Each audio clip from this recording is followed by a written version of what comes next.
Coronation Street reveals possible death news for Sally Metcalfe.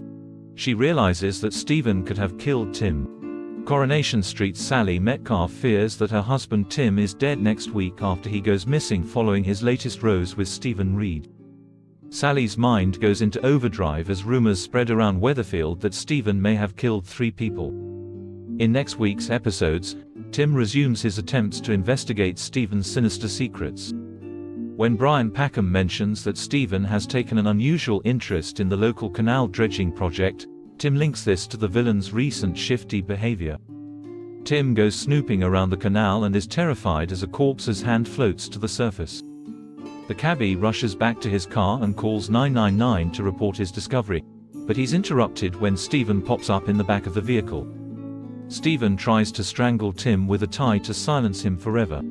Tim makes a bid for freedom, but Stephen gives chase and ultimately knocks him unconscious. As Stephen puts his next murderous plan into action, Tim is left fighting for his life in the boot of his car, which is being doused in petrol by Stephen. Back on the cobbles, Sally wrongly assumes that Tim has snubbed their wedding anniversary in favor of attending a Weatherfield County match with her ex-husband Kevin Webster.